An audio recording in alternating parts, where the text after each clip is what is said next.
Kush ishte Aliu radiallahu anhu? Ishte jai i riu i cili ndër 5 të parët që pranoi fen islame, sepse ishte afër pejgamberit sallallahu alaihi wasallam.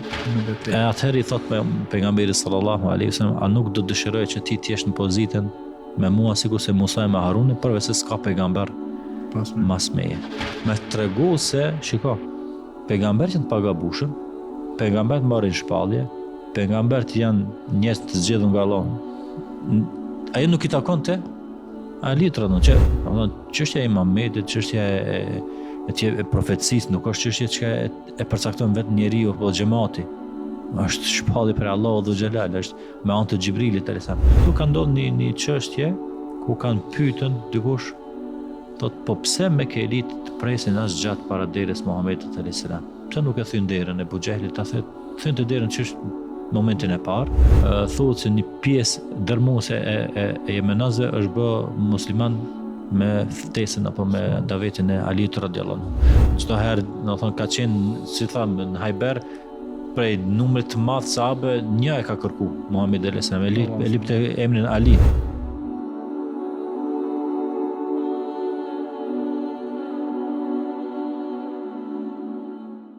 Bismillahirrahmanirrahim. Në emër të Allahut, mëshiruesit, mëshirbërësit.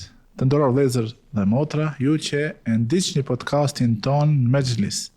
Sonte është një natë e veçantë. Sonte të flasim për njërin prej ashabëve të dalluar të Muhamedit sallallahu alaihi wasallam. Do të flasim për trimin, guximtarin, për intelektualin dhe oratorin Aliun radiallahu anhu.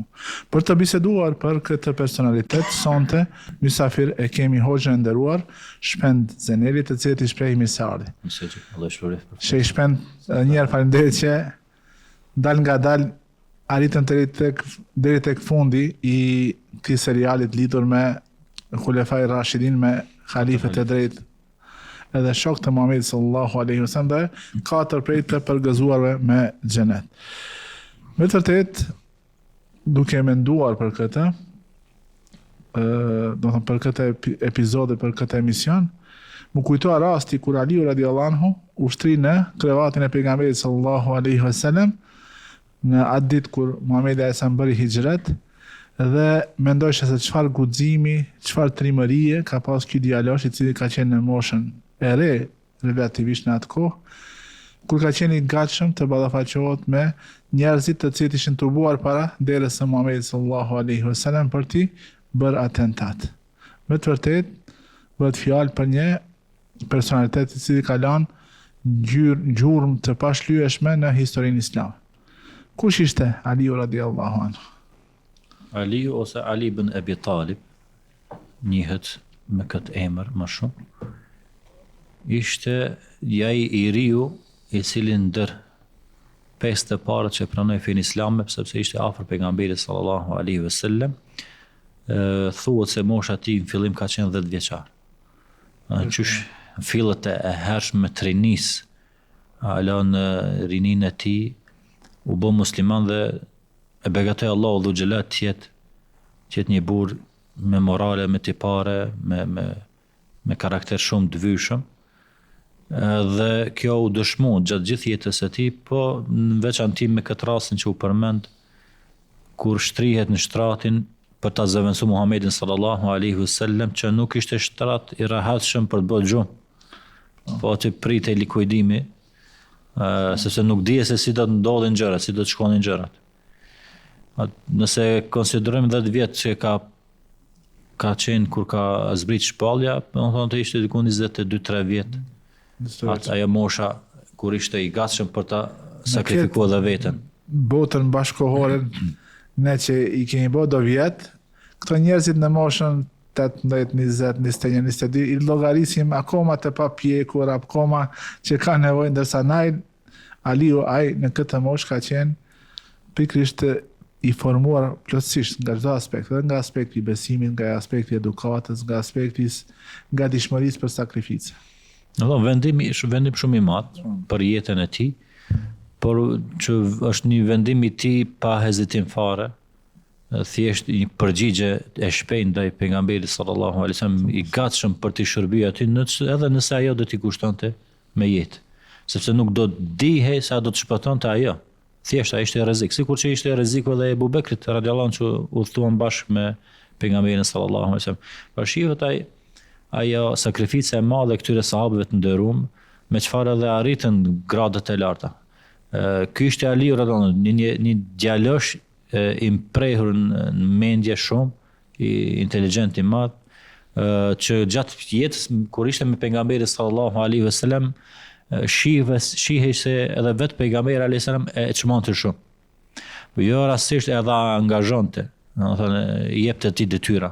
Herë duke angazhuar si thyrës islam, e dërgonte herë në Yemen, herë në për disa fise të ndryshme, herë dërgonte si përfaqësues i islamit, herë në 2 luftime kur kishte nevojë për ta treguar ushtria muslimane forcën për ta dëshmuar veten e tyre.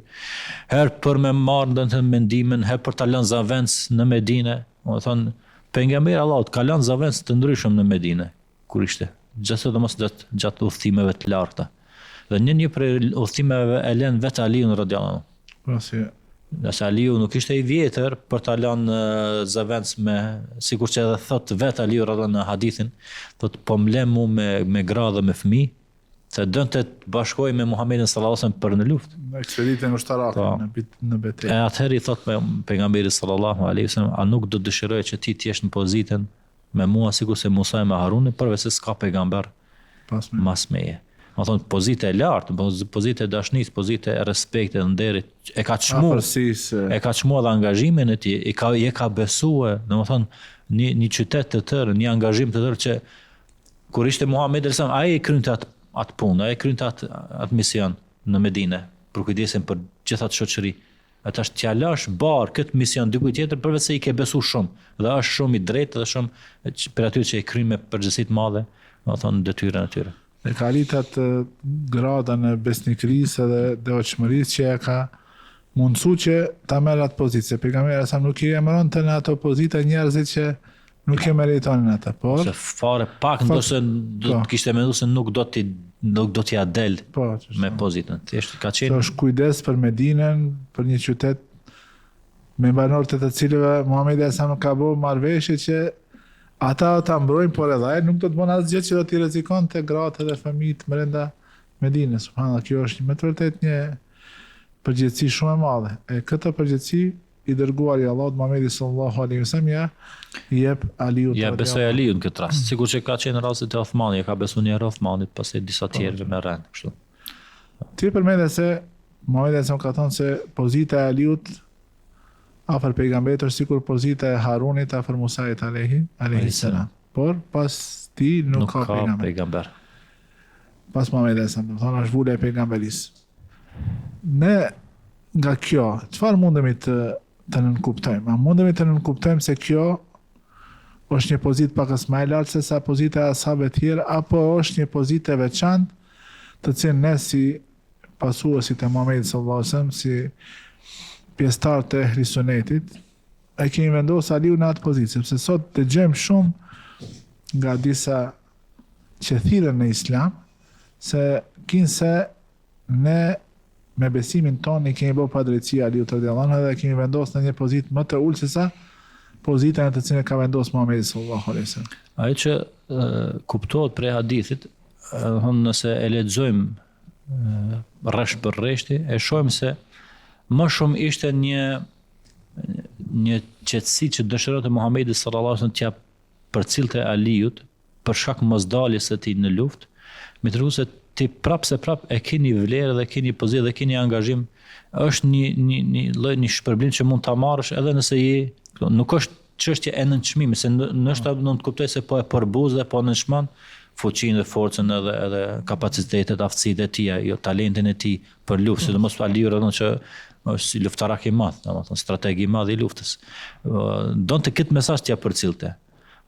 Nëse është çështje se mos nënçmosh, jo, ta di se ti i afër meje sikur që kanë qenë Musa me Harun. Mirë, po dallimi mes neve, se ata ishin pikërisht ata, për shembull, këtu flasim për shiat, ata besojnë se ka bartur diçka nga cilësitë e pejgamberëve tek imamat që janë pas Muhamedit sallallahu alaihi wasallam, ato 12 imamat që i besojnë, i pari prej tyre është Aliu.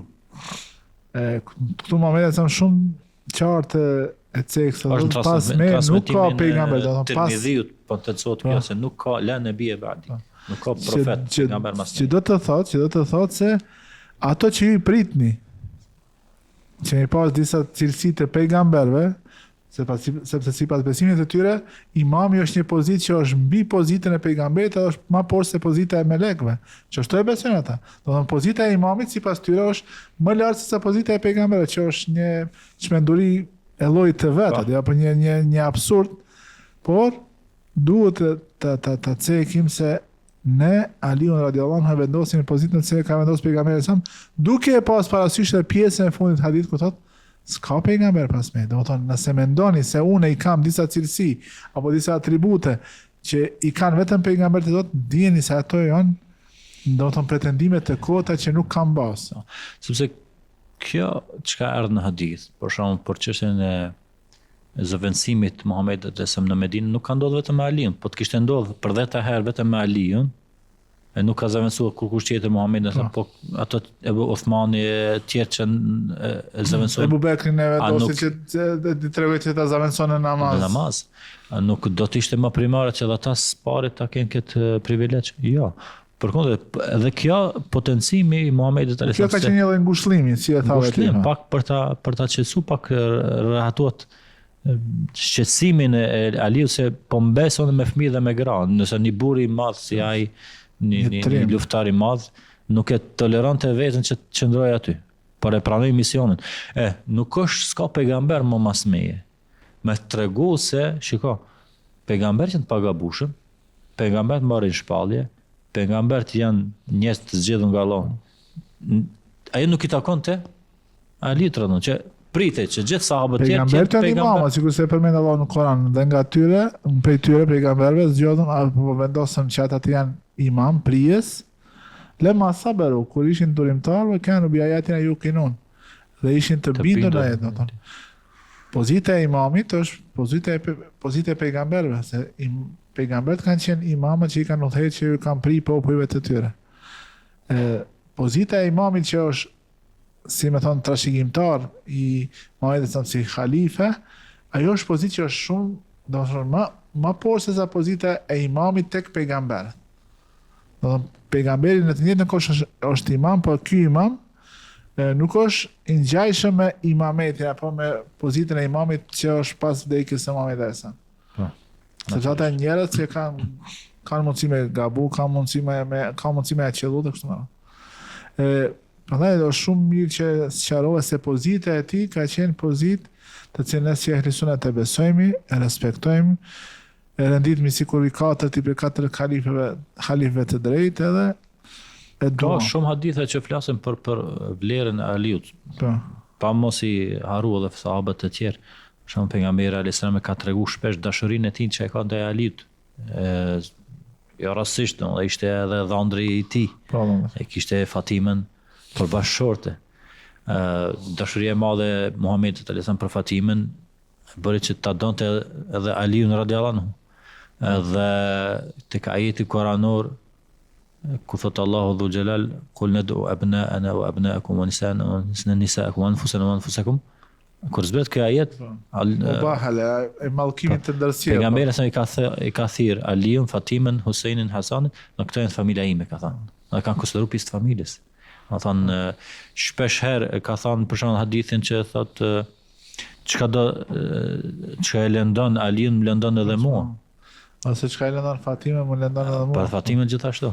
Do thonë ato janë hadithe që japin vlerën e sahabëve. Pastaj me siguri do ta përmendesh rastin e betejës së Khajberit kur thot pejgamberi sa do të jap flamurin nesër, do ta merr flamurin një njeri që e don Allahun dhe pejgamberin dhe Allahu dhe pejgamberi e don atë. Është vlerësim reciprok ka të dy anët. Këta sahabët çat natë kanë pritë se ndoshta aty kush do të jetë ai. Sa Aliun mëngjes u ka zgjuar, ka pas problem diçka me syt. Po për shkak pluhurit që ishte në Hajber, pluhuri i madh edhe ka dëmtuar pak sa syrin dhe nuk ishte prezant. Atëherë pejgamberi e kërkon, sikur është Aliut që t'ja jep flamurin, atëherë dhe me pështymën e tij të bereqeshme, thonë i tejkalon ajo dhimbje që kishte në syrin e tij dhe don Allahu dhu xhelal që në dorën e tij bëhet çlirimi. Do thonë dëshmi se ai e don Allahun dhe pejgamberin dhe Allahu dhe pejgamberi e don ato. Kjo është për vlerave, do thonë të sahabëve, sikur që është hadithi tjetër se kam pyet ja Rasulullah kush është njëri më i dashur se ti, ka thënë Aisha, po ta ka thënë mësaj kush, po babai e saj. Prej burrave, babai e saj. Po.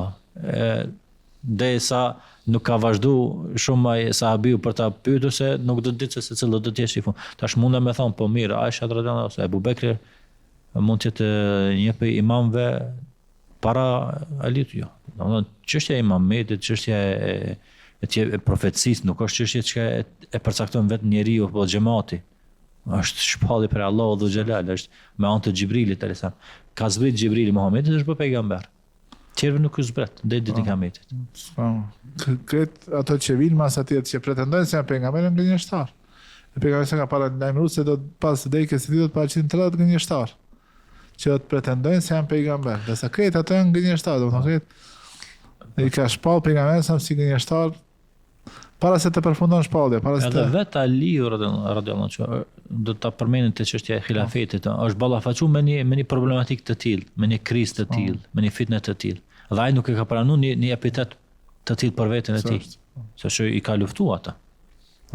Është edhe hadithi kush pretendon se ne kemi diçka më tepër se të tjerët, përveç këtyre disa haditheve që i ka pas në këllëfin e shpatës së tij, dhe në mesin e tyre ka qenë hadithi se mallkimi i Allahut qoftë mbi atë i cili e ndihmon atë që bën shregullim në tokë apo e strehon atë. Thot kush pretendon vetëm se ka thënë një iftira shumë të madhe, një shpifje shumë të madhe, që vetë Aliu e deklaron me fjalët e tij se ne nuk kemi diçka të veçantë prej muslimanëve të tjerë. Sikur se pretendojnë disa që thirrën në ndjekje të imamëve. Kjo nuk i bie ta nënvlerësosh sahabin. Asesi. As do të thonë ta përbuzësh apo thush diçka për të që jo, është vlerësim i dur. E don Allahu. Ne e dim edhe unë edhe ti dhe muslimanët e din. Vlerësimi kryesor edhe më i rëndësishëm kujt i takon Allahut. Allah. Nëse njerëzit i bëjnë pa drejtësi, ju bëjnë domethënë në vlerësime, nuk i vlerësojnë si duhet ashabët e pejgamberit sa. Kjo ai dëmton diçka? Ja, si nuk i dëmton. Sepse Allahu subhanahu wa taala për to çka ka thënë, radiyallahu anhum wa radu an. Allahu është i kënaqur me ta, edhe ata janë të kënaqur me Allahun. Ose ajeti ku Allahu thotë sikur kishin shpenzuar disa njerëz sa ata që para zhvillimit kanë shpenzuar, thotë nuk do të kishin arrit sevapin aty që kanë shpenzuar, që e kanë ndihmu këtë fe dhe kanë sakrifiku para shërimit se sa ato që kanë arë pas shërimit. Që është një vlerësim prej Allahut subhanahu wa taala. Dhe këto këto gjëra që na bën ne muslimanëve që fillimisht të jemi të bindur në drejtsinë e Allahut xhashanu dhe dyta, ti duam këta sahabët e Muhamedit. Sepse Allahu xhashanu ka përzgjedhur edhe ata e kanë kumtuar fen deri tek ne. Mundesh na tregosh disa aspektet e sakrificës së Aliut radhiyallahu anhu, pasi që e pranoi Islamin dhe gatishmëria e tij që të jetë. Po. Vetë sa u përmend në fillim çështja e hijretit, përgatitjet për xhet që Aliu radhiyallahu anhu e vonon për këtë shkak edhe hijretin e tij, diku 3 ditë mbrapa u thon për në Medinë, derisa qetësohet situata në Mekë dhe arrin të del prej Mekës. Vetëm t'ua shpjegojmë shikuesve. Ku vendojnë i dhujtarët e Mekës, edhe vendosin që ta mbysin Muhamedit e Sam me këshillën e shejtanit. Duke marrë pjesë dikon 53 të përgatitur mirë me shpata. Nga çdo familje, për çdo familje që gjaku i tij të shpërndahet në shumë fise edhe mos të ketë mundësi Benu Hashim të merr hak. Edhe kështu që do të pajtoheshin vetëm me dëmshpërblim, me para. Kishte intriga e tyre. Që edhe nga ana e vrasësit mos dëmtohet kërkush, thjesht e vret edhe i lirë nesër. Po edhe vrasja se familja e pejgamberit nuk kishte pas mundësi me luftu me kretë fise tjera. Edhe me dashme u hakmar. Detyrimisht do ta pranonte. Do ta pranonin. Dijen, si e thonë, po dëmshpërblimin. Edhe ato vendosën para derës së Muhamedit. Muhamedi sa del Po, do më thonë duke qëndru një kohë të gjatë, ashtu në prisin ata disa Allah ju asjell një kotje atyre dhe Muhamedi sa del dhe me një grusht dhe hudh mbi kokat e tyre. O ma ramejte, idh ramejte, walakin Allah rame. Ti o Muhammed nuk e hudh dhe mbi ta, kur hudhe, po deshte Allah dhe gjelat gjuan mbi ta dhe, o vërbëj syt. Mos nuk e vërejtën fare që kanë dalë. Po gjana mi bejnë e idihim sedden. O minë khalfim sedden. Ka më dosur perde para tyre dhe mbrapa tyre edhe i mbuluan fa umla ju pësirun, edhe ta nuk shihnin. Nuk shihnin. Por një moment dalë, në më thonë, zgjohen edhe vërejnë se mund të ketë ndodhë dhe një ndryshim. Atëherë trokasin derën e Muhamedit sallallahu alaihi wasallam dhe del e shohin që është Aliu radhiyallahu i shtrirë në shtratën e tij. Këtu ka ndodhur një çështje ku kanë pyetën dikush thot po pse me ke elit të presin as gjatë para derës Muhamedit alayhis salam. Pse nuk e thyn derën e Buxhelit, ta thynte derën që është momentin e parë, edhe depërton edhe ta mbyte. Është interesant, më ka pëlqyer një përgjigje thot nuk ka ekzistuar te arabët një çnderim i tillë ta bënin edhe pse ishin mushrik. Sepse Muhamedi sa mund të ishte mrenda me fëmijët e vet. Gra, vajza, edhe nuk e toleron. E poshtërsia e tyre nuk ishte arrit deri në çat shkallë që me pse Ebu Xhehli kishte atë derën se nesër mos flasin këtë botë arabe se ja Ebu Xhehli e bëri edhe këtë keqe se në përkomin derën e dikujt. Hiri në shtëpi pa trokitur edhe pa i friksoi edhe njerëzit e pafajshëm, fëmijët, gratë. Subhanallahu, dhe kjo megjithatë domin që e kanë pas edhe të keqen që e kanë pas, ja po shihen te arab, domethënë ka pas disa vlera, po që nuk kanë ndikuar tek ata qëtë edhe ana e besimit e përmisume dhe e këthimet e Allahu dhu Gjelal. Derisa e shohin që është Aliu. Atëherë kuptojnë se pas ka dalë për shtëpi, se ishin të bindur se është mrenda shtëpisë. Edhe atëherë marrin, domethënë, urdhën që dalin dhe ta kërkojnë ku do që mund ta gjejnë. Me të vërtetë është një situatë e cila kërkon nga njeriu dorëzim të plot para Allahut subhanahu wa taala edhe e ka dëgjuar urdhën e pejgamberit sa me ka zbatu pa pyet pse si ndërsa sot njerëzit ja tregon ndonjë hadith, ndonjë këshill të Muhamedit sa po pse mos më bëu kështu, pse më bëu kështu. Shikoni, kjo është ai momenti që i ka bërë ashabët e dallon prej të tjerë. Sepse ata nuk ka ekzistuar ajo hamendja apo analiza, por nëse ka thonë pejgamberi sa se mirë na ata. Çdo pjesë e xhiretit flet për hikmetin, për urtësinë e Allahut dhu Xhelal. Sepse në llogarit tona na ndryshe do të kishim vë planifikimet. Për shembull, ikja më hershme për neve do të ishte më e pranueshme me ik prej Mekës, se ende alo pa bë plan ata se çka do të bëjnë, si do të reagojnë për të atentatin do ta bëjnë apo nuk do ta ndërmarrin. Edhe ik edhe më, por nuk guxonte Muhamedi se ta bëni gjë të tillë sepse nuk e kishte leje nga Allahu xhelal. U vanu deri në atë momentin që ishte më kritike dhe më e frikshme. Po prapë Allahu zon bën rrugdalje kur don Allahu subhanahu wa taala. Me tregu fuqinë e vet edhe se ajo është e mbron të dërguar në tyre besimtarët. Realizon premtimin e Zotit. No, kjo është një prej ajo që e karakterizon për Aliun radhiyallahu si sakrifica më e madhe. Po, për nëse flasim për gjatë jetës së tij, do thon për luftën e Bedrit, edhe për luftën e Uhudit, e për gjitha luftat tjera përveç në Tebukun që nuk ka marrë pjesë me, si tham, e ka lënë si zavens në Medinë. Do thon ishte një në betejën e Bedrit është një prej atyre që del në luftim, del me trimat e fisit Kurajsh. Edhe i vret dy veta, edhe babajnë edhe djalin e tij. Po kishte një traditë e luftrave të atërshme që dy luftimi i jepte një farë kuraj, një farë mbështetje asaj ushtrisë. Nëse në dy luftim dilni fitimtar, kuptohej se edhe lufta do të ecë në atë drejtim. Ndërsa muslimanët e kishin një farë mprehje tek Aliu radhiyallahu nëse del ai, domethënë është e sigurt se do të triumfon. Subhanallahu, kjo është një fuqi e madhe, kjo është një sakrificë, njeriu, do thonë, jo nuk është shumë i qetë apo nuk është që mbetet i pa friksuar nëse den di luftim, sepse di luftimi e ka njërën për di, ose kime fitu, ose kime vdek. Po Ali radiallahu anhu, edhe ashabët tjerë, dhe këtu shumë më pëlqeu qëndrimi i pejgamberit e se dulen disa të rinj prej ensarve, por i dhujtarët e Mekës çfarë thanë? I duam ata njerëzit e tanë, njerëzit tanë, shka janë prej fisit tanë. Me ata dojnë me bodi luftim. Me ju e s'kina ne. Që kjo është një tentativ pakës me përqa.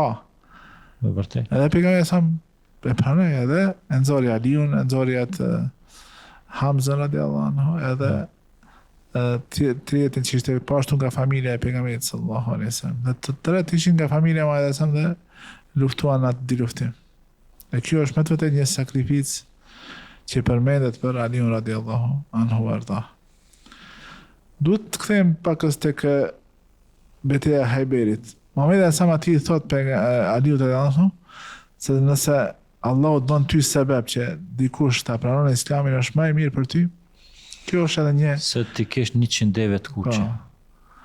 Apo kjo është një moment shumë e rëndësishëm se Islami nuk është fe e cila don të imponon vetveten, por kërkon edhe nga luftarët, edhe nga mësuesi, edhe nga muslimanët e thjesht që të arvaten, të bëjnë arvatje që të angazhohen për me bithin njerëzit në fe. Edhe Aliu radiallahu anhu këtë e kuptoi shumë mirë. Po ishte i porositur nga Muhamedi se fillimisht para se të fillon lufta, tua propozoi atyre pranimin e Islamit. Pastaj nëse nuk e pranonin ata, sepse me dhunë nuk pranohet Islami, ta pranonin tatimin. Si shenjë, do thonë, në nështrimit, kompenzimit ndaj shtetit, ata do të qeshin të mbrojtur familjet dhe pasuritë e tyre. Edhe këtu e potencial Muhamedi se po Allah të allëzon një njeri në dorë tonë, është më mirë se sa ti kesh 100 deve të kuqe. Do thonë është një pasuri e madhe, një pasuri shumë e hatashme për atë kohë, sidomos që ishin të dalluar devet njëra nga tjetra. Po mbi të gjitha është ajo simbolika që më shumë edhe lufta që është bë, edhe përpjekjet që janë bë, edhe angazhimet që janë bë. Do thonë synimin final e kanë pas që të ngritet feja Allahu xhall, që njerëzit të adhurojnë Zotin, që ata të bëhen musliman, që ata kthehen ka hemira, kthehen ka drejta. Edhe nëse të qëndrojnë përsëri në fenë e tyre, të pranojnë sistemin e Allahu xhallal dhe në atë sistem të janë të mbrojtur, të jetojnë, të janë të mbrojtur. A mund të përmend disa nga angazhimet me të cilat është angazhuar Aliu radiallahu anhu gjatë jetës së pejgamberit? Ti përmendet se një kohë ka qenë emiri Medinës derisa Muhamedi ka qenë. Po kjo e Tebukut ishte? Po ishte edhe udhëtimi i tij për në Yemen, si thirrës. Si thirrës, që thuhet se një pjesë dërmuese e jemenazëve është bë musliman me ftesën apo me davetin e Aliut radiallahu anhu. Dhe ato udhëtime kanë qenë disa arcës, edhe një prej fiseve tjera arabe, komplet fise pranon Islamin në atë predikimin e mirë, të butë, të urtë, ishte edhe i ditur, ishte edhe i urtë në mendje, edhe dinte ta përcjell mirë mesazhin islam. Njëri prej shka e lexuar për historinë e tij thotë, ndoshta është prej intelektualëve të rrallë të kohës së tij. Ka qenë ti e përmendë mendje presci të jashtëzakonshme, po ashtu edhe ka qenë edhe oratori i dalluar, nga se ka ditë me i shpreh edhe oratoria shumë e rëndësishme, në veçantë në fushën e thirrjes. Dhe më vonë pejgamberi e lë si përgjes për Yemenin, ose si veli, një prej velive, që i thonë veli është ai që është si, do thonë, si udhëheqës ose guvernatori i të vendit. Ai fisi ishte fisi Hamdhan, komplet fisi e ka pranuar fenë me thirrjen e tij. Thonë këto ishin angazhime të mëdha, nuk janë diçka prej të vogla. Jo secili sahabi e ka pas, domethënë detyrën çka të jetë thirrës, domethënë e përfaqëson ti komplet thirrjen e Muhamedit alayhis salam, e përfaqëson dritën e Kuranit, përfaqëson sunetin e tij, hynore Zotit. Ishin disa sahabë të zgjedhur për këtë profesion për këtë punë. Edhe profesion të cilin e realizoj me sukses. Domethënë jemenasit e pranuan fen islam edhe me të madhe, e përçafun ato për shkak thirrjes së tij, të Aliut radhiyallahu anhu. Edhe përcaktimi si veli, domethënë si nesër do të kryjnë punën e gjykatësit, nesër do të kryjnë punën e pajtimeve të Aliut, sepse ishte imprehtë për këtë punë. Këto ndoshta do të ishin ato angazhimet më specifike, edhe zëvendësimi i tij në Medinë, po edhe kjo çështja e thirrjes në Yemen, e sidomos prezenca e tij në luftrat, është çdo herë, ka qenë, si thamë, në Hajber, prej numrit të madh sahabe, një e ka kërku Muhamedi alayhis salam, e lipte emrin Ali, nuk lipte emra të tjerë. Subhanallahu, kjo është një sakrificë e madhe. Edhe ja dha flamurin e udhëheqjes. Po. Tash flasim për periudhën e khilafetit, kur u bë halif i muslimanëve Aliu ibn Abi Talib radhiyallahu anhu. Ai erdhi pas atentatit mbi Uthmanin radhiyallahu anhu, që ishte një moment shumë me rëndësi. A mundesh të tregosh diçka prej momente kryesore nga periudha e khilafetit të Aliut radhiyallahu anhu? Masi që ndodhi vrasja e Uthmanit, ishte një goditje, për goditjeve më të mëdha që përjetuan muslimanët, sahabët e tabiinët, e që ajo goditje la shumë efekte negative dhe la gjurmë të mëdha në umet. Hapi një plak shumë të rëndë. Të rëndë, për çatë edhe periudha e Aliut njihet si periudha jo e mirë, domethënë e sigurisë edhe domethënë sikur që e kishte Abu Bekri dhe Omeri apo edhe Uthmani një kohë të gjatë.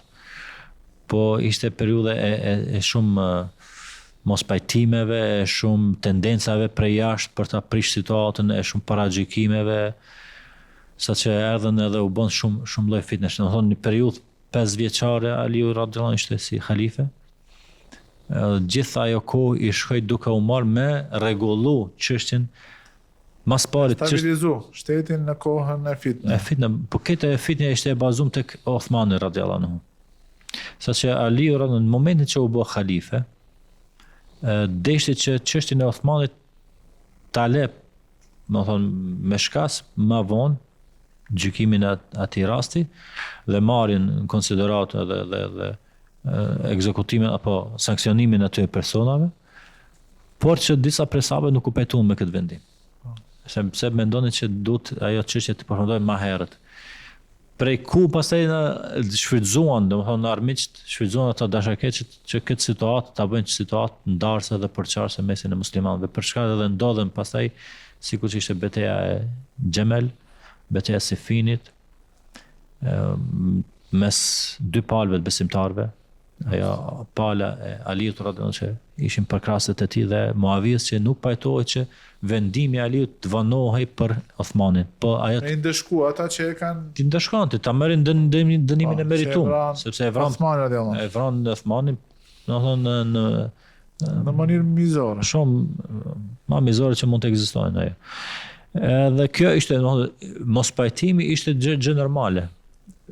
Mesin tyre që mund që ajo të zhvillohej dhe prap dhe Allah dhe xhela kur përmend vojnë taifetani min al-mu'minina qtatalu, kur dy për grupe për muslimanëve vriten njëri me tjetrin, i quhen musliman, besimtar mes vete mund të kenë mosvajtime, mund të kenë mendime të ndryshme, mund të kenë strategji të ndryshme për një çështje të caktuar. Kjo është normale edhe te sahabët. Por e shfrytzuan ato dashakeqët që në mesin e tyre pastaj zhvilluan thonë edhe përleshje që u bën ato dy betejat u shënuan në historinë vitin e 36 hijri si betejat përleshje mes dy grupeve të muslimanëve. Kënena ishte Aliu radhiyallahu anhu, ndërsa në anën e Muavijës një herë doli Aisha radhiyallahu anha së bashku me disa prej sahabëve. Për çfarë arsye dolën anëna? Është çështje që të qetësoj situata, se nuk do ta merrte guximin kush ta sulmoje anën grupin ku ishte Aisha radhiyallahu anha. Do thonë edhe bile rasti i debatit të Ibn Abbasit me një grup prej ekstremëve havarijve të cilët thonin se Aliu radhiyallahu i ka thy rregullat e luftës, pse nuk i ka dhënë në rob ata të cilët luftuan kundër tij. Dhe përgjigje Ibn Abbasit ishte shumë e logjikshme, po ku ka pas të drejtë ta robnoi Aisha radhiyallahu anha, nëna e besimtarëve, ishte në palën tjetër. Nisja dhe shkuarja për të takuar me Muavinë dhe grupin e tij ishte shkuar për marrëveshje. Fillimisht ishte shkuar, ata edhe zgjati me shumë kohë. Por ato munafikët që punonin për brenda e shfrytzuan situatën ta dhezin atë gacën e luftës mes në ato momente për shembull mjetet e komunikimit kanë shumë ma tranda. Komunikimi kanë me dërgime të dërguarve, letrat e kështu me ashtu. E ka pas mundësi shumë që ato të manipulojnë edhe të krijojnë një situatë e palakmueshme tek musliman. Kanë shtuar në ato letrat, kanë heq diçka edhe për këtë shkak edhe ndoshta edhe është dikush e ka iniciuar luftën pa dashjen apo pa dëshirën e Aliut dhe pa dëshirën e Muavijit radhiyallahu anhu. Nuk di se si po ecën ngjarrat, si po zhvilloheshin ndodhit. Ato që kanë qenë dashakeq për Islamin kanë qenë shumë në numër, në veçantë pas që Islami poshtë i dy perandorit më mëdha. U përhap edhe në Afrikë, edhe në lindje në Azi, edhe në drejtim të Bizantit. E këto forca me siguri kanë dashur që ta dobësojnë shtetin islam për nga brenda edhe me shkaktu përçarje tek muslimanët. Po unë duhet këtu sheh me na spjegu këto mos pajtime që kanë ndodhur mes ashabëve. A e kanë dëmtu apo kanë qenë shkak që të ndryshon shpallja e Allahut, të ndryshon Kur'ani, të ndryshon hadithet? Asnjëherë, se këtë e potencojnë shijat se kanë ndodhur ndryshime edhe i Kur'anit, edhe i hadithet pejgamberit e ne si musliman besojmë se Allahu e kam garantuar, ta mbroj dinin e tij. Këto mosmarrveshje që kanë ekzistuar, as se si nuk ndikojnë në shpalljen e Allahut. Kush don me gjujt mjegull apo me bë turbullira mbi këtë ngjarje bën, sepse i konvenon kjo situatë e tillë. Por do ta kuptojmë se ato ngjarje ndodhen ishin ngjarje të momentit. Nuk ishin synim të, nuk ishin qëllimi i tyre të përfundonin aty. Përsëri, është fjala më e mirë e dietarëve që e kemi dëgjuar ndonjëherë se Allahu Dhu Xhelal neve ne ka rujt duart tona të mos marrin pjesë, atëherë të rujmë bile gjuhët tona, sepse i dim se janë sahabë pejgamberit sallallahu alaihi wasallam. Abdurrazak Sanani kur i përmendë kjo e lexon të ajetin tilke ummetun qad khalat laha ma kasabat wa lakum ma kasabtum wala tusalun amma kanu ya'malun ose yafalun. Do të thotë popull që ka kaluar, ata ta marrin ata që kanë merituar dhe ju do ta merrni ata që e keni punuar vetë. Edhe askush s'ka më na vetë ne për ata.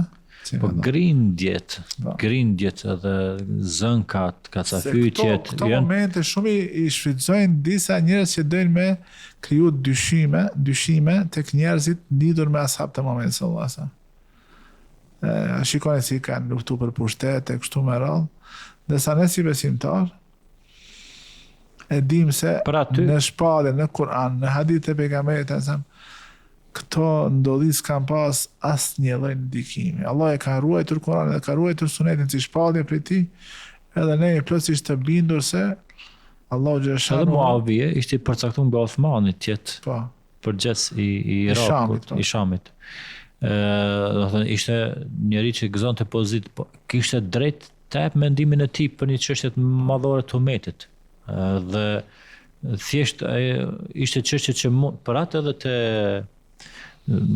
shpesh kam qef këtë debatën e Ibn Abbasit me havarizët ta përmendin se është debat shumë i rëndësishëm. Ku Ibn Abbas insiston të shkon dhe debaton me ta, që i kthen një numër të madh, i dhibind ata se e vërteta është ato që kanë vepruar sahabët. Por një prej problemeve prej dyshimeve që e kanë parashtrohet, thotë pse këta kanë caktuar gjykatës për këtë çështje. Se gjykimi ta mediator kanë qenë gjykimi ta kanë vetëm Allahu Dhu Xhelal, nuk ka gjykatës kur kush tjetër përveç tij. Ose Allahu Dhu Xhelal në ajete kuranore ka thënë për çështjen e shkurërzimit, gjeni një gjykatë nga pala e burrit, nga para gruas, për çështje edhe më të vogla, sulhu khair. sulhu pajtimi, marrëveshja është khair. Po fab'athu hakaman min ahli wa hakaman min ahliha. Domethënë e ka përmend se çone dërgonet që ata të pajtohen një gjykat. Domethënë edhe këta edhe dyshimi i tretë ka qenë pse Aliu radhiyallahu anhu ka dhënë ndërheqje nga emërtimi Emirul Mu'minin. Si prisi besimtarëve. Atëherë Ibn Abbas e thotë, po e kujtoni thotë marrëveshjen e Hudejbiyes. Pejgamberi alayhis salam Aliu e shkronte marrëveshjen. Ma thonë, kjo është prap pozita e tij që ai e ka shkruajtur edhe marrëveshjet, do ka qenë çaç e marrëveshja mes Muhamedit dhe Resulullah, pastaj e ka detyruar që ta fshijë. Detyruar mushrikët e Mekës thonë, jo, nëse ishte pejgamber Allahut, që të ta pranonin. Kish pas nevojë për këtë marrëveshje. Marrëveshje. Fshi, Aliu nuk don ta marr atë guxim dhe ta fshi atë kallëzim se kushte edhe unë do ta fshi. Muhamedi sallallahu alaihi wasallam. E kur është pranu të hiqet Muhammed Rasulullah, po pse hiqat Emir Mu'minin? Argumentet të mira, argumentet shumë bindshme të Ibn Abbasit. Këto ngatresat që ndodhen me muslimanët, mes vete, mes Muavijes edhe Aliut, këtu lindën grupe treja. Për shembull, te ana e Aliut ishin disa përkrahës, që ato ishin sahabët edhe tabeinët.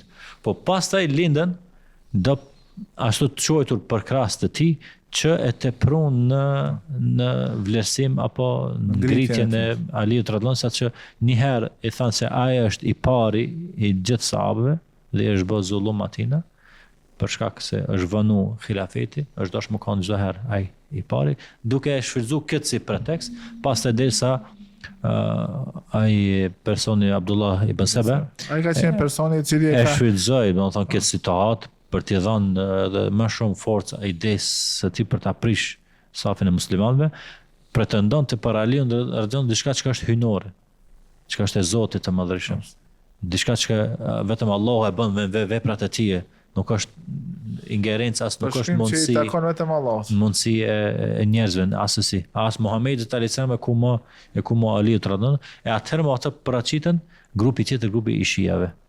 Shia kanë marrë këtë epitet duke dashur ta thënë vetën se jemi përkrahës apo pala e Aliut radhiyallahu, po në fakt ata ishin rafidhi, domethënë refuzues të vërtetës, por atë edhe Aliu radhiyallahu i ndëshkon shumë këtë grup, sepse nuk pranon që ai të konsiderohet si një diçka, domethënë mbi natyrore apo mbi njerëzore. Dhe kjo është një argument se Aliu radhiyallahu anhu është njeri cili është prej ashabëve të Muhamedit, i cili e ka ditë shumë mirë pozitën. Nuk ka leju që shejtani ta marrëson me thonë mua është bë pa drejtësi, pse unë mos të ngritem në atë pozitë. Por ka qëndruar besnik mësimet e pejgamberit.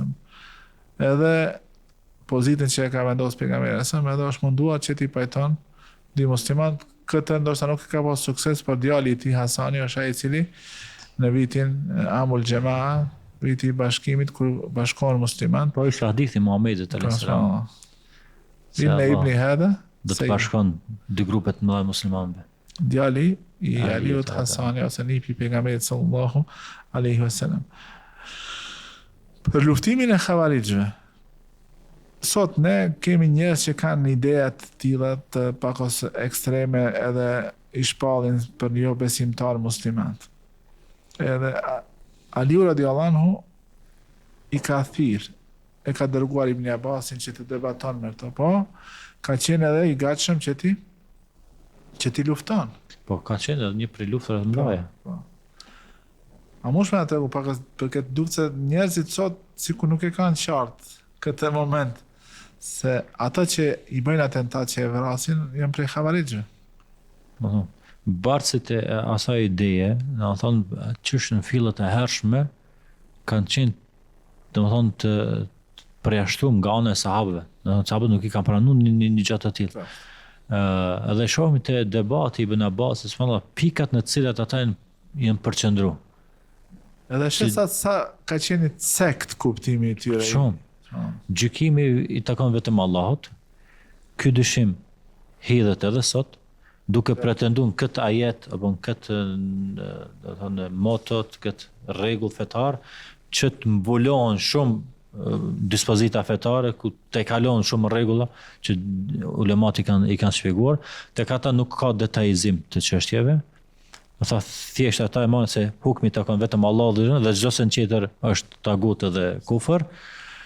Edhe shumë disa momente, disa gjëra nga jeta e sahabëve, nga jeta e njerëzve që i marrin për kufër që nuk është kufër. Për shembull, largimi i epitetit e Emir Mu'minin, vendimi i epitetit, largimi a ka të bëjë me kufrin dhe imanin?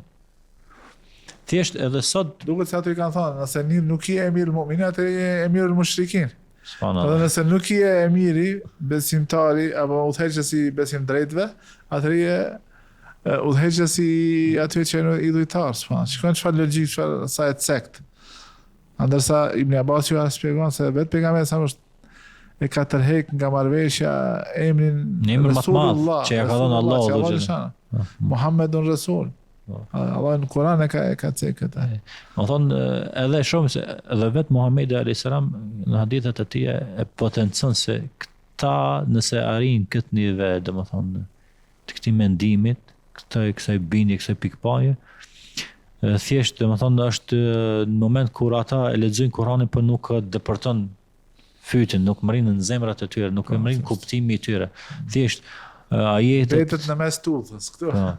Ajetet që janë kërcënuese, ajetet që janë për jo besimtarët, ata i rreshtojnë në ajete kundër besimtarëve, i shpallin muslimanët dhe besimtarët për jo besimtar, për çështje dytësore, për çështje që ka divergjenca në ata, për çështje që ka ijtihad dhe ka khilaf mesin ulemave, që për cilat nuk guxon ta ngresh zanin që bëhet dikush qafir për këto. Diet. Ja se përshkruan yaktuluna ahlul islam. I vrasin musliman wa yadauna ahlul awthan. Dërsa idhujtarët janë të qetë sigurt prej tyre. Po. Atë e ka përshu me atë moshën e rinis që nuk janë kur dhe tha ala dhamt si kanë dalë si du. Dhamt të pjekurisë. Dikush më thot po unë jam më shumë pa. Çështja është në sa je pjekur sa je xhami me mendjen tonë. Edhe si bindje, si ideologji ka qenë luftuar nga ana e sahabëve se nuk domethënë çfarë dëmi kanë bërë muslimanët, përmendet një grupacioni i parë i shfaqur në Islam. Që është shfaqur në kohën e pejgamberit sa kur ka ardhur Dhul Khuwaisira. Ja Rasul i ka thënë ndaj drejt. Se nuk i të ndaj drejt. Atë Omer dhe kësaj thotë ja Rasul që njëri duhet me larguse.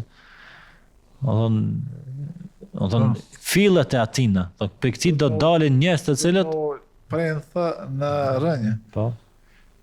Do thonë çfarë këta me këtë ideologji, më shoh ka pas problem me Muhamedit sallallahu alaihi wasallam. Duke thënë drejt ndaj drejt. Do thonë kanë kërku drejtësi prej kujt, vetëm me paramendua, kanë kërku drejtësi prej atij që Allahu do më thonë e ka mbrojt nga çdo gabim. Edhe çdo gjë që ka bërë pejgamberi sa ka të bëjë me shpallin. Këta njerëz e akuzojnë për padrejtësinë, se ata akuzojnë për padrejtësi pejgamberin sallallahu alaihi wasallam. Tjerët janë po para këtë rast Muhamedi sa paralajmëron se për këtë do dalin këta. Inna lahu sha'nan. Ka pas do dalin këta njerëz. Pasi kjo ideologji ka pas problem me sahabët më të mëdhenj. Shka të pejgamberi sa leximin tuaj të Kur'anit e nënvlerësoni kur ta dëgjoni leximin e tyre. Po la tu jawizu hanajirahum. Ma por se fëlqia e tyre nuk shkon Kur'ani. Nuk i prek në zemër. E ka thënë do të dalin prej feje sikur se del ajo shigjeta prej harkut ose në një komentim tjetër sa shpejt e deporton përtej asaj kafshës që e ke gjuajtur, saqë domethënë nuk mbetet asnjë ndikim, asnjë gjë në atë shigjetën pas që ka hyrë dhe ka dalë prej trupit të kafshës që e ke gjuajtur. Ashtu dhe ato hynë në Islam dhe dalin prej Islamit dhe asnjë lloj gjurme pozitive s'ka. Unë u habita një ditë, lexoja për një person i cili pasi që ka qenë me këto ide ekstreme, i ka bërë tekfire dhe ulemat e mëdhej, tash ishte bo protestant. Ishte kthyer në krishterizëm, e kishte vendosur kryqin në qafë edhe thirrte në protestanizëm. Unë këtë nëse shef bindesh në fjalët e pejgamberit sa të thotë nuk mbetet asnjë gjurmë në ata njerëz për Islamit, subhanallahu. Se ka qenë ndërtimi nuk ka qenë ndërtim i mirë fillt. Do të thonë ai nuk është ndërtuar si musliman sikur që duhet, nuk ka pas bindje sikur që duhet. Për shembull tek këta që në kohën e gjeneratën e sahabëve paraqit. Dhe nuk e marrin them për sahabëve, do thonë thjesht ta kuptoj se këta njerëz kanë problem me këto figura. Kanë pas problem me Muhamedit sallallahu alaihi wasallam, kanë pas problem me sahabët, prej atyre që kanë qenë dietar të umetit, kanë pas mësej problem me tabeinët, edhe me çdo prej ulemave sot e sot. Do thonë, ideologjia është e tillë. Havarizët kanë probleme me ulemat. Kanë probleme me figurat e mëdha në umet. Pse? Se ndryshe nuk mund ai më shfaq si njeri që e don sipërfaqe, nuk promovu, pa nëse në mesin e tyre janë njerëz të mençur, të ditur, me urtësi, me ideologji e rrezikshme goxha dhe që ka zgjat një kohë gjatë. Dhe duhet me pas kujdes. Çdo disa dekada kalojnë, prapë reciklohet, dalin në shesh, vetëm me shtu atë përçarje në mesin e muslimanëve. Po sot, për shembull, nëse dëgjon një thënie, dikujt thotë se sot nuk ka dietar musliman. Që dietar janë jo musliman. Çka shprehje për dikon mund të jetë, po mund ta ketë mirë, pse dietarët nuk po flasin të vërtetën, nuk po flasin hakun, nuk po mbrojnë umetin, nuk po mbrojnë muslimanët që po vriten, edhe të jep disa dyshime, të jep disa akuza, të jep disa vërejtje, disa kritika. Në bazë që të kritika, e meritojnë që të quhen jo musliman? Apo a imi na, ata që e marrin përgjegjësinë që kërkon Allahu prej neve, këtë se kërkon Allahu prej neve që ne njerëzit me emër, me mbi emër ta dimë se kush është musliman, kush nuk është musliman. E jo, na është njerëzit me i thirrë, edhe më mundu që t'i udhëzojmë në rrugën e. Është një pozitë e tillë. Ky një njeri që mund themi është lind musliman, apo ka pranuar Islamin para një kohë, tash ka filluar me fal namaz, po ndije është i cekt. Fol për një dietar i cili domethënë jetën e ka kaluar në domethënë ndije dhe në devotshmëri, dhe ka dëshmi prej umetit, ka dëshmi prej botës islame që është alim në veti.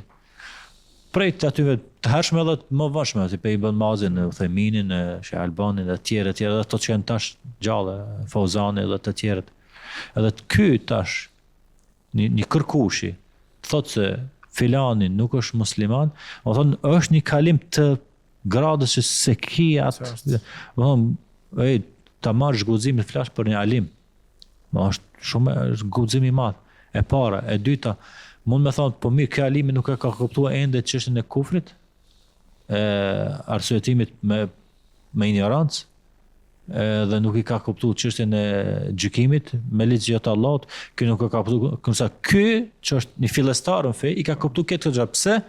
Tash ky e bind veten se unë kam arrit as me lexu si duhet, as me shkruaj si duhet. Po ky e rren veten, e gënjen veten se unë kam arrit me kuptuar çka është haku, taguti dhe tauhidi, edhe pse nuk e di avdesin. Përderisa ulemat pe di kanë avdesin, për atë edhe i quajnë të ulemat e taharetit, kaptinës të pastërtisë, po, e na nuk konsiderojmë, pse ulemat kanë venduar kaptinat e mdhaja, sikur që kaptina e luftës, një për kapitëve të fundit. Sepse nuk mund është të me arrit atë, nuk di me marrë avdes. Dispozitat e... Nuk di më falë, nuk di me besu Allahun mirë, nuk i ki fillet me, dësa flet për çështjet e mdhaja, çështjet e gjykimit. Pejgamberi Asam, kur vinë do prej jo muslimanëve, edhe i pyesin ashabët e Muhamedit, a çdo gjë ka mësuar pejgamberi Asam? Edhe mënyrë se si ta kryejnë nevojën? Ka po, me krenari ka thënë. Na ka urdhëruar që të mos kthehemi në drejtim të kibles, as mos t'ia kthejmë shpinën, të pastrojmë me tregu ralece, të largohemi nga eshtrat edhe nga ato jashtëqitje e kafshë kur pastrohemi. Shiko, pa asnjë lloj stresi, domethënë feja është edhe pastërtia, feja është edhe namazi, feja është edhe akidja, feja është edhe sheriat. Këto këto pjesë të fesë, dhe këto nuk i kupton, nuk mundet ta plotson këtë mozaikun përveç njeriu që Allah ja ka udhëzu zemrën dhe i ka, domethënë është angazhu, ka mësu, ka studiu, i ka thi gjunjët si themi ne para ulemave, edhe pastaj edhe ka të drejtë edhe me fol. Ndërsa ti, ndoshta me një, ishte një shejk thënë me kutub sandviçat, me librat që janë librat vogla, sikur librat sandviçi që i vendosim ta në sjetull, edhe tash flasim për mesele të mëdha. Është me të vërtet për të ardhur keq. Këtu me siguri përveç xhavarixhve bëjmë pjesë edhe shia, të cilat nga në aspekt tjetër e dëmtojnë fenë islame, dhe po inshallah për ato të flasim ndonjë emision tjetër. Si përfundim shejk, si ishte përfundimi i jetës apo vdekja e Aliut radhiyallahu anhu? Po e vërejmë, domethënë gjithë ajo periudhë e xhilafetit të tij po kalonte në etapa shumë vështira, nga tresat e muslimanëve, pastaj në fitne e shijave, fitne e xhavarixhve, derisa në një moment në Kufe, përdesa ishte Aliu radhiyallahu anhu, në daljen e tij për namaz të sabahut, sulmohet nga po ky grup i xhavarixhve, Abdurrahman ibn Muljim, i cili e vret Aliun radhiyallahu anhu. Domethënë Tinza, me dal përpara ato se kanë çatrimiri as guxim, po si zakonisht i bëjnë formë të atentatit. Dhe vdes nga dora e tyre, sikur që ndodhi edhe me Osmanin radhiyallahu anhu. Allah i mëshiroft, Allah qoftë i kënaqur me ta. Amin.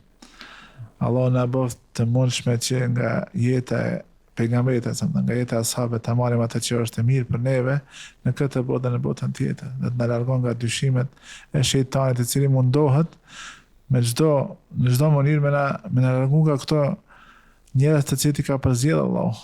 E ka përzgjedhur Muhamedit për shpallën e tij, ndërsa ashabët i ka përzgjedhur që të jenë për krahas të ndihmësit e Muhamedit, dhe na bëft të mundshme që të ecim në rrugën e tyre ashtu si ata e kanë kuptuar islamin, edhe ne ta kuptojmë edhe na ringjall ditën e gjykimit në shoqërimin e pejgamberit dhe në shoqërimin e ashabëve. Amin. Amin. Hoxhë nderuar, kia diçka më shtu apo ta? Po mendoj se me kaq po japim disa sekuenca nga jeta e tyre, nëse do të dëshironim të marrim më tepër nga jeta, do duhet edhe shumë emisione. Pse jo, ndoshta në të ardhmen me marrë ndonjë shembull për jetës ndonjë sahabiu tjetër. Ka shumë se çka flitet për ta, ka shumë mosime, ka shumë porosi. Ti kemi shembull ata në jetën tonë. Inshallah Zoti na bashkon me ta në xhenetet e tij. Allah shpërblet për durimin tanë, brenda këtyre 4 emisioneve që gjiruam, edhe juve të shikues të nderuar, dhe dëgjues, se ka dëgjues që podcast emitohet edhe në formë të zërit. Allah shpërblet për durimin, edhe ju ftoj që të vazhdoni të ndiqni në epizodat në vijim. Allah shpërblet. Selamu alaikum wa rahmatullahi wa barakatuh.